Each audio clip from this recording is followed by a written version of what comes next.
Boa noite, queridos irmãos. Boa noite. A casa está cheia hoje, está bonito. Mas o boa noite não foi tão bonito assim. Acho que dá pra gente melhorar um pouquinho, não dá? A gente está na casa espírita, vamos elevar um pouco a vibração, né? Estava cantando uma música bacana aqui, o nosso irmão. Boa noite, pessoal. Boa noite. Agora sim, agora deu para sentir a energia, né, dentro do pessoal aí, exaurindo. Gostaria de agradecer ao pessoal da casa, a Andréia, pelo convite, né? Estarmos aqui mais uma vez essa noite. Sei que ninguém aqui tem compromisso depois, então hoje está programado em torno de 2h30 de palestra, tá? Está autorizado pela Andréia. Mas eu vou fazer com que tudo ocorra em torno de 30, 40 minutinhos no máximo, vocês vão perceber essa palestra. Tá certo? Então, tem uma proposta para a gente poder trabalhar essa noite, para a gente poder conversar um pouquinho e para a gente poder refletir, são os cuidados, como cuidar do corpo e do espírito.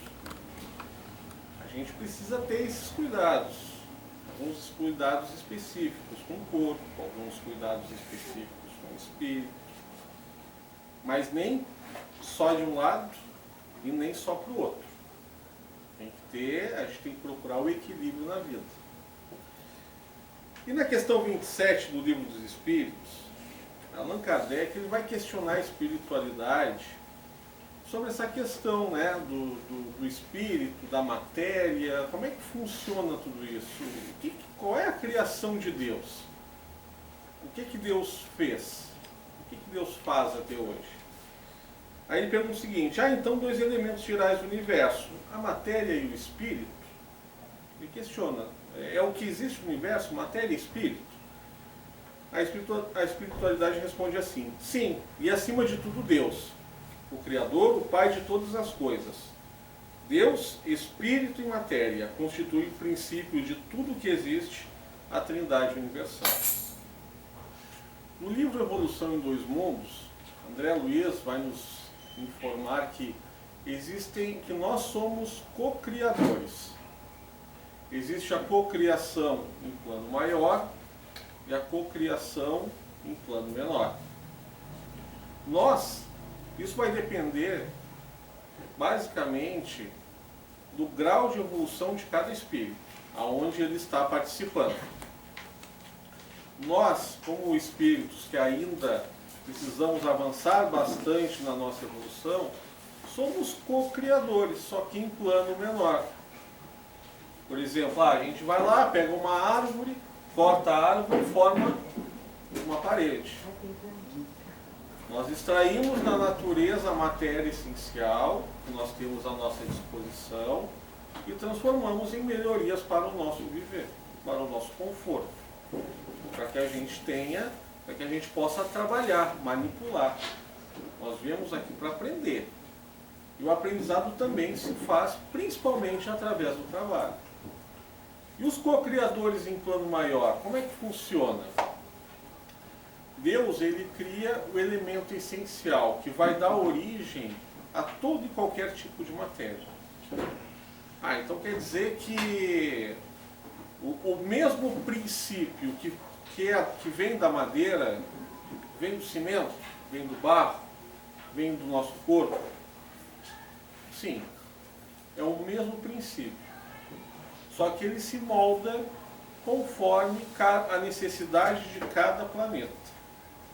Às vezes a gente não consegue enxergar nos outros planetas vida, mas pode existir. Nós estamos aqui e conseguimos, tirando os médiuns, tá? Mas conseguimos enxergar os espíritos que estão à nossa volta? A grande maioria não consegue. Mas esses espíritos têm um corpo espiritual e tem matéria. É feito de matéria. Só que a matéria licenciada. Ela é muito mais sutil. Então, ele vai variar conforme cada local. Ele toma uma variação diferente. Então, os espíritos superiores, eles pegam essa matéria elementar na qual Deus cria e vão transformando. Como Jesus criou este planeta no qual nós estamos neste momento, eles criam outros planetas, outras outras galáxias, outros sóis, enfim, conforme os espíritos menores necessitam para o seu adiantamento. Então, o que eu tinha comentado antes ali, a gente precisa estabelecer, dentro do que a gente vem trabalhar, dentro do que a gente vem aprender, é o quê? É o equilíbrio. O equilíbrio e o cuidado. No Evangelho segundo o Espiritismo, no capítulo 17, no item 11, na instrução dos Espíritos, diz o seguinte: amai, pois, a vossa alma, porém cuidai igualmente do vosso corpo, instrumento daquela. Desatender às necessidades que a própria natureza indica é desatender a lei de Deus. Então eu vou pegar e vou vir só para a casa espírita. Não vou me cuidar direito, eu não vou procurar me alimentar direito, eu não vou procurar fazer um exercício. Eu vou atender somente a casa espírita, porque eu tenho cuidado do meu espírito, né? Eu tenho que me cuidar enquanto espírito para poder chegar bem no plano espiritual. Não é isso que Deus pede. Deus pede que haja um equilíbrio. Afinal, o nosso corpo físico, ele é um instrumento de trabalho. Com esse instrumento de trabalho funcionando de forma prejudicial, um problema, um defeito, como é que a gente vai continuar a nossa caminhada? Então, muitas vezes a gente impõe algumas dificuldades para o nosso instrumento de trabalho. Às vezes a gente não alimenta ele direito, não põe ele para funcionar da forma que nós devemos, a gente sai do equilíbrio. Em alguns momentos vem a dor para gritar, ó, uma dor no joelho, uma dor no estômago, uma dor de cabeça, é porque tem alguma coisa errada.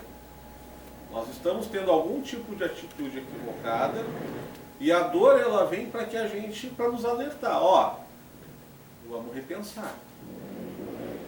Muitas vezes os avisos, eles vêm quando alguém chega e nos dá um conselho, quando alguém comenta alguma coisa com a gente, mas a gente, não vou dar bola, eu vou continuar, vou continuar fazendo. E aí a gente não dá bola, aí tem que vir a dor com caráter educativo, para que a gente pare, repense e aí se encontre no trilho novamente. Então nós devemos procurar ter saúde. Saúde espiritual e a saúde física. A Organização Mundial de Saúde, ela nos coloca que a saúde é um estado completo de bem-estar físico, mental e social, e não apenas como ausência de doença ou de enfermidade. Então nós devemos estar com bem-estar físico, mental e social. Quando a gente está de briga com alguém, quando a gente está magoado com alguém, a gente não está bem socialmente. Então há alguma coisa equivocada na nossa saúde.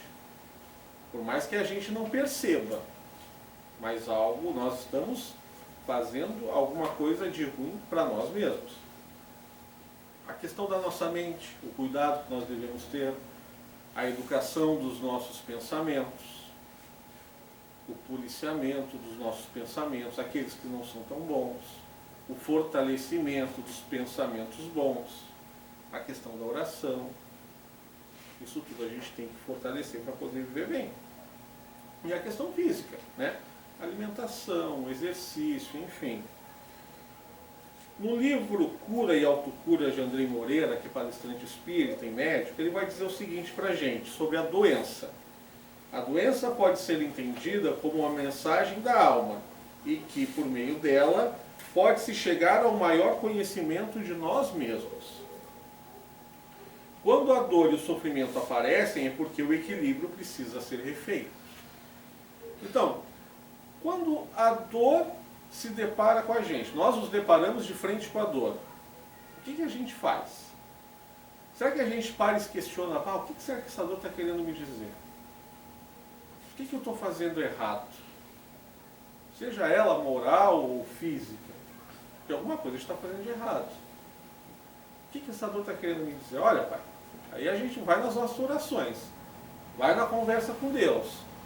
Olha, pai, Está doendo o negócio, não está legal. Qual é o aprendizado que eu tenho que tirar disso? O que o senhor está querendo me dizer? O que eu tenho que mudar? O auxílio, ele vem. A resposta, ela vem. Muitas vezes não é da maneira que a gente imagina. Que de repente vai chegar alguém, vai tocar na nossa ferida. Ó, fulano, está fazendo isso de errado. Eu já te falei isso antes.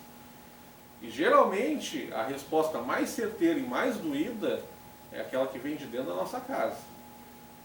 Há quanto tempo eu já falo que tu está fazendo isso de errado e tu é um teimoso, tu continua fazendo isso. Quantas vezes a gente já ouviu isso, não é verdade? Acho que em algum momento da vida todos nós ouvimos isso. Em alguma oportunidade a gente já foi teimoso. Ó, eu falei para ti não fazer isso. Mas aí a gente gosta de ir lá e quebrar a cara. Sentir uma dorzinha para aprender. Então a gente tem que cuidar da nossa alimentação, da nossa higiene, da nossa limpeza. Mas será que então eu vou sair, eu vou comer agora, eu vou regular a minha alimentação, eu vou fazer o exercício, vou comer só salada, não vou comer nem mais carne, eu vou pegar e vou comprar barrinha de cereal, uma castanha para comer durante o dia, nos intervalos, e aí eu vou ficar de bem, porque eu não vou estar colocando coisas que não são saudáveis no meu corpo e eu vou ficar legal. Será que é isso? Também não. Jesus já nos falava, isso está lá em Mateus capítulo 15, versículos 11 e 18, no qual ele diz: o que contamina o homem não é o que entra pela boca, mas o que sai pela boca. E isso é o que contamina o homem. E aí lá no versículo 18: mas o que sai da boca procede do coração, e isso contamina o homem. Ou seja, não é o que a gente absorve, é o que a gente demanda, é o que a gente coloca para fora.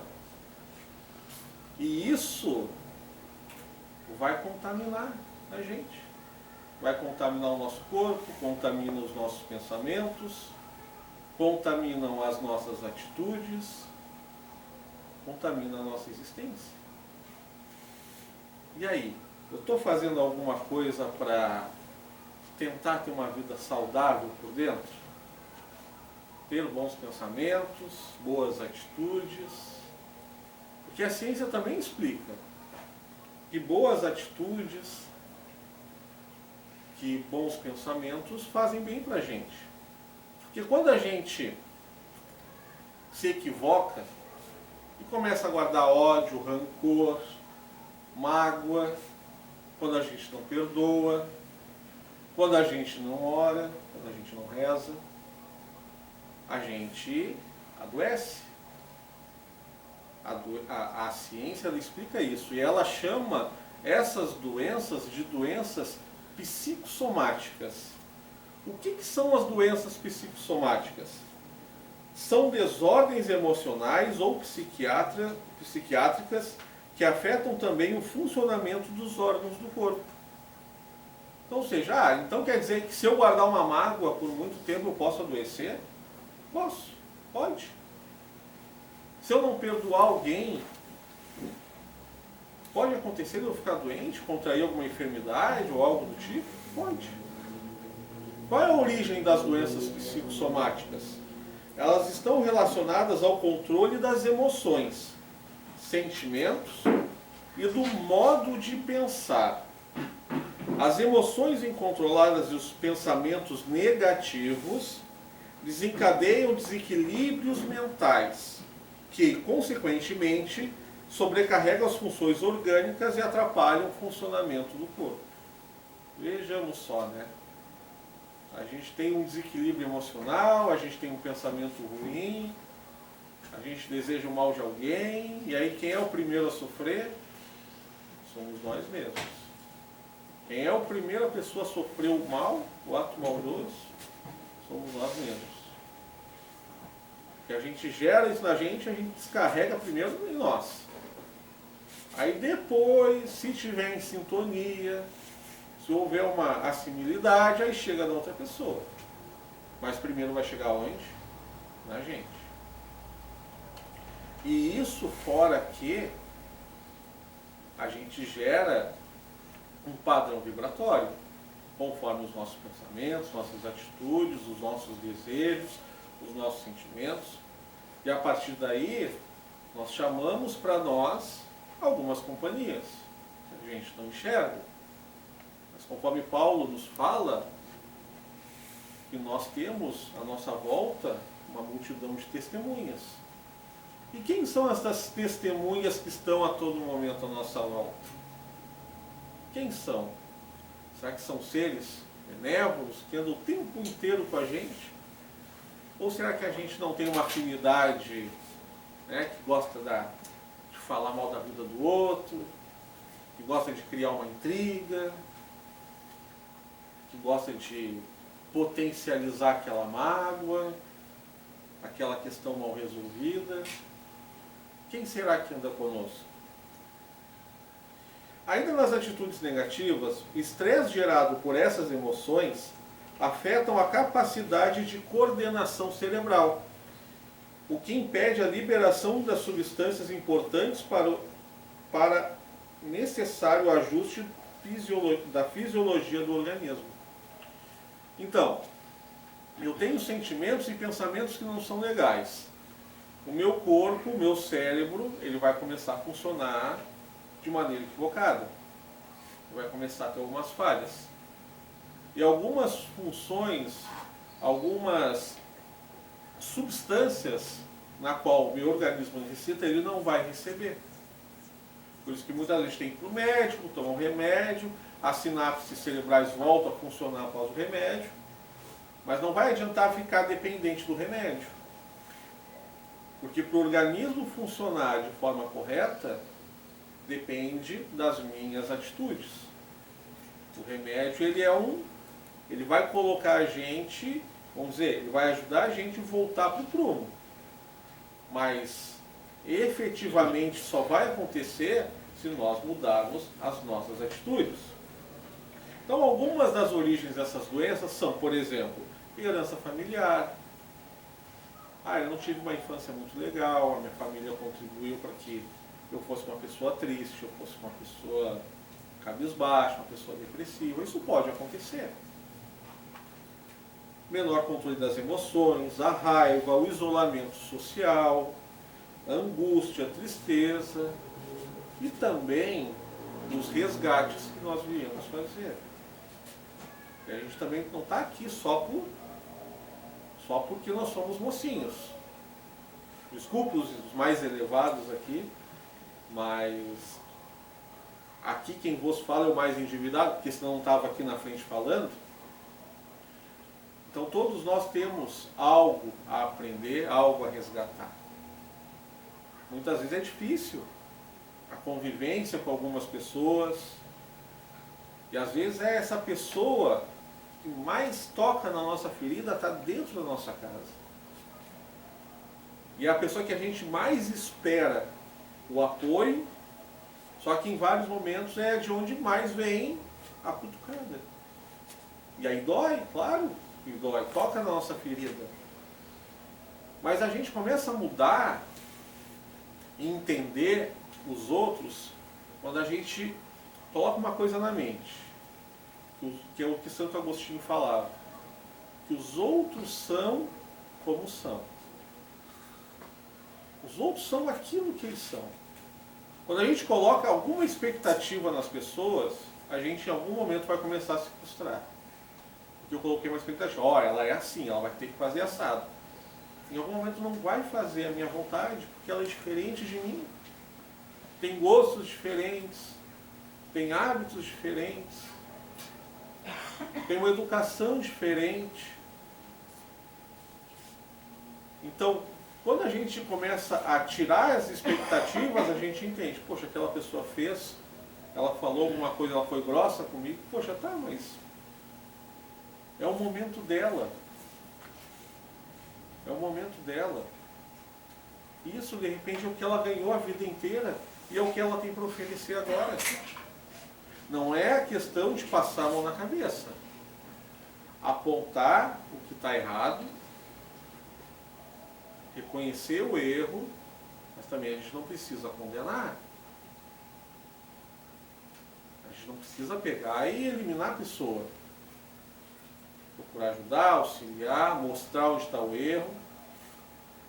Usar o erro das pessoas, dessas pessoas, como exemplo para a gente não errar também. Não somente para a gente pegar e ficar falando, ó, fulano fez coisa errada, ciclano fez, ó, ai que vergonha, que coisa feia. Emmanuel dizia para Chico, se não tens, Chico, uma palavra que auxilie, fique em silêncio. E se não puder auxiliar alguém com alguma palavra, faz uma oração. A oração ela tem o poder de mudar. Isso a gente vai ver mais adiante. Então, toda doença, ela tem um significado quando ela chega na gente. Ela quer nos dizer algo.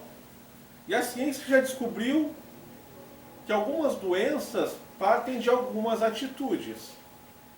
Por exemplo, em São Paulo, o cardiologista Carlos Alberto Pastore, ele nos diz que, através de pesquisas, que a mágoa reduz o tamanho dos vasos sanguíneos, o que eleva a pressão arterial.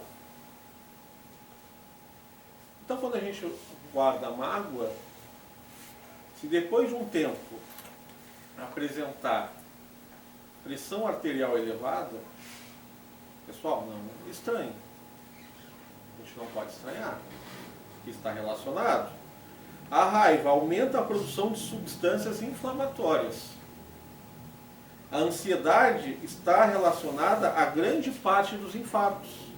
Olha só. Eu sei que não tem ninguém ansioso aqui. Ansiedade é algo que não existe aqui. Mas a gente tem que cuidar. O estresse. O estresse ele está ligado diretamente ao infarto fulminante. Sei que também não tem gente estressada aqui, está todo mundo zen. Ou seja, se a mágoa ela faz com que a pressão arterial suba, a gente pode dizer que ela tem um efeito semelhante ao excesso de sal. Então o sal ou a mágoa fazem tão mal, tanto um quanto o outro, para a nossa pressão. Ah, eu estou com pressão alta, o médico me diagnosticou, eu vou tomar um remédio e mandou cortar o sal. É só o sal que eu tenho que cortar? Aí a gente volta para dentro e pergunta para a gente, onde é que eu estou errando? O que eu estou fazendo de errado? A raiva é na questão inflamatória. Então quando eu sofro um trauma, eu torci o tornozelo, por exemplo, vai inflamar aquela região. Então, será que não tem nada relacionado? Não tem que cuidar com o trauma tanto quanto a raiva? A ansiedade causa infarto, cuidar tanto a ansiedade quanto a comida gordurosa, o estresse e o alcoolismo, para que a gente não venha a ter um infarto fulminante. Então está tudo relacionado. Não são somente as questões externas, é a questão interna. Então conhecer-se é mudar. Quando a gente se conhece, entende quem nós somos, quais são as nossas dificuldades, quais são as nossas potencialidades, a gente começa a mudar. A gente começa a entender o que está fazendo de errado. Poxa, esse caminho não é legal. Não é bater de frente também com as nossas dificuldades, porque senão a gente vai aumentar o tamanho dela de forma grandiosa. Mas entender que eu tenho tais dificuldades, mas eu tenho tais virtudes. Então eu vou potencializar as minhas virtudes. O que eu faço de bom? Todo mundo tem alguma coisa de bom para oferecer. Todos nós temos. Seja fazer uma prece por alguém, já é algo de bom. Emmanuel falava com o Chico na cama, ai, Chico, Emmanuel, eu estou aqui nessa cama aqui, eu não consigo trabalhar mais, eu não consigo psicografar mais. Aí ele fala, enquanto tu estiver podendo fazer uma oração por alguém, tu está sendo útil. A oração ela transforma. No livro Em Permanência e Imortalidade, psicografia de Valdo Pereira Franco pelo espírito Carlos Torres Pastorino, ele diz o seguinte: o conhecimento da verdade liberta o ser humano das ilusões e impulsiona ao crescimento espiritual. Que é o que está escrito que Jesus falou, lá em João, capítulo 8, versículo 32. E conheceis a verdade, e a verdade vos libertará. Vai nos libertar do quê? Da ignorância, dos atos equivocados, das mágoas. Vai nos trazer saúde. Então, o autoconhecimento, a gente pode dizer que está diretamente relacionado à busca do equilíbrio. Quando a gente começa a se conhecer, a gente está buscando o equilíbrio. O equilíbrio de seres encarnados, que estamos atualmente, mas pensando, entendendo que somos espíritos e que somos eternos. O que a gente vê no espelho hoje em dia, a gente vai, levanta, uns olham com uma alegria um pouco maior a hora que levantam no espelho, outros não com uma alegria tão grande, no meu caso, posso dizer, que eu não fui bem dotado de beleza essa encarnação, mas isso é temporário. Isso vai durar, sei lá, 30, 40, 50 anos, 70, 10, 15 para alguns, dias para outros. É um aprendizado que a gente está passando.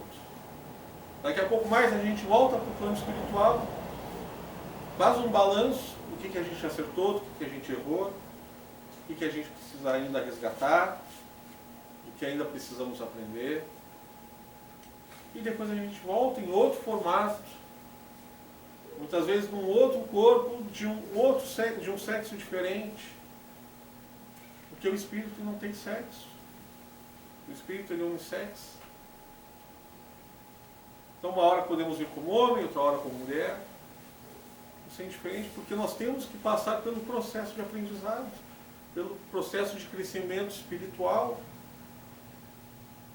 Nós precisamos dessas oportunidades. E a gente tem que agarrar, já que a gente está aqui. Está cheio de espírito no plano espiritual, louco para reencarnar. Só que a gente não faz ideia da complexibilidade de como é reencarnar, de como é complexo.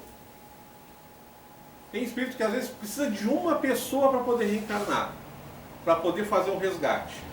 Porque tem que casar o pai, tem que casar a mãe, os irmãos. Ah, eu sou o irmão, eu tenho 3 irmãos, eu sou o número 2 da família. É porque eu tinha que ser o número 2. Não era nem o primeiro nem o último, era para ser aquele. E às vezes muitos espíritos ficam no plano espiritual 100, 200 anos esperando por um. Muitas vezes está agarrado lá no umbral, agarrado na raiva, no rancor, no ódio, e não quer reencarnar. Por quê? Porque a gente fez mal para aquele espírito em algum momento. Então, são vários. É complexo. E a gente tem que aproveitar a nossa estadia aqui. Não dá para deixar as dificuldades para a próxima reencarnação. Não dá para deixar para depois. Que a gente possa procurar resolver agora. Dói em alguns momentos? Dói. Mas o resultado depois é satisfatório. Dói porque a gente tem que passar por cima do nosso ego. A gente tem que passar por cima das nossas... A gente tem que ser humilde. E muitas vezes, para a gente quebrar esse gelo, a gente tem que vir com uma marreta. E dói. Só que depois que a gente quebra, a gente sente o prazer de não estar mais congelado. Sente as coisas fluírem dentro da gente. Então, como é que a gente pode procurar buscar o equilíbrio? Uma das primeiras coisas e mais importantes é a questão da oração. Cientistas da Universidade de Duke, nos Estados Unidos, afirmam que a oração influencia a capacidade orgânica de enfrentar doenças, ou seja, fortalece o nosso sistema imunológico. Isso são pesquisas científicas, pessoal, que dizem. Orar fortalece o sistema imunológico. Agora, na pandemia, está cheio de gente que está morrendo de medo de sair na rua, atravessar, abrir o portão. Será que a gente está fazendo a nossa oração direito? De manhã ao acordar, as pequenas doses de orações durante o dia, a nossa conversa com Deus antes de dormir. A oração é fortalecida o lobo frontal, que é essa parte da frente do cérebro.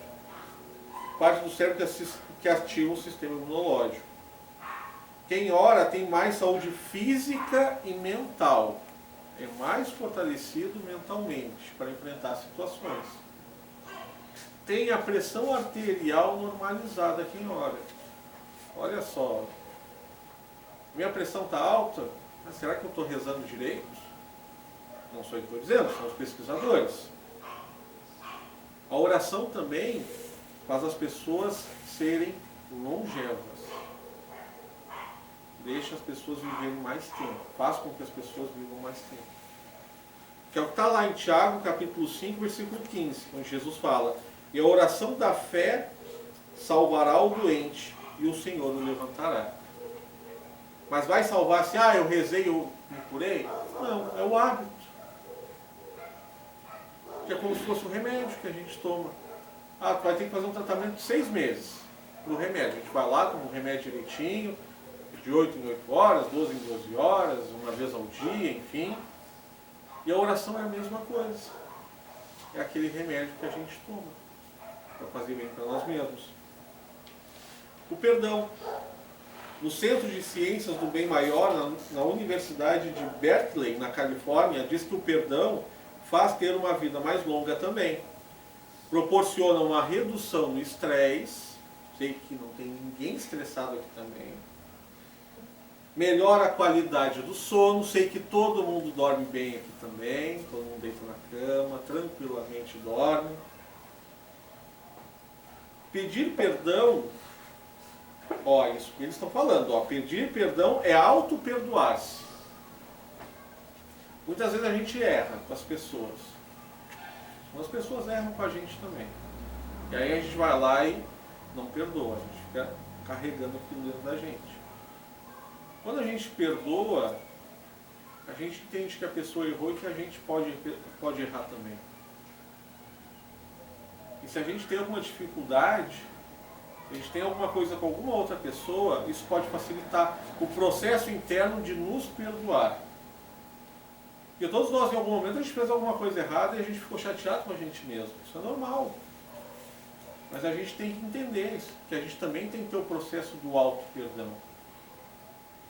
Nós erramos, nós estamos evoluindo, e a gente tem que se perdoar para poder seguir em frente. O perdão diminui a pressão arterial também e apresenta um nível maior de células CD4, que ativam o sistema imunológico. Outra coisa que faz a gente voltar para o nosso equilíbrio. Aliás, só deixa eu terminar aqui, em Mateus capítulo 6, versículo 12. Perdoa as nossas ofensas, assim como nós perdoamos aqueles que nos têm ofendido. É o que Jesus nos ensina na oração dominical. Para a gente perdoar, para Deus nos perdoar conforme nós perdoamos as outras pessoas. Se a gente não perdoar, o perdão não vai vir. Se eu não perdoar, eu não vou ficar menos estressado, eu não vou ficar, o sistema imunológico vai continuar baixo, ou seja, eu não vou estar fazendo bem para mim mesmo. Outra coisa, a caridade. O psicólogo Ricardo Manesi, da Universidade Federal de São Paulo, ele explica para nós que quando a gente faz a caridade, o organismo libera serotonina, endorfina e dopamina, que são substâncias ligadas ao prazer. Quando eu tenho alguma conquista, que eu vou lá ganhar alguma coisa, que eu tenho aquele prazer, a caridade está relacionada com isso também. Reduz o cortisol, que é o hormônio do estresse, aumenta o nosso sistema imunológico, a pessoa se torna uma pessoa mais otimista. Por quê? Porque quando a gente faz a caridade, a gente tem a oportunidade de ver pessoas que estão com mais dificuldades do que nós. E quando a gente não vê, a gente só olha para cima, quem tem mais que a gente, nossa, eu não estou legal, olha só, tanta gente está acima de mim, que tem mais do que eu, que é mais feliz do que eu, e a gente não tem a oportunidade de olhar e perceber que tem pessoas que dariam tudo para ter a vida que a gente tem.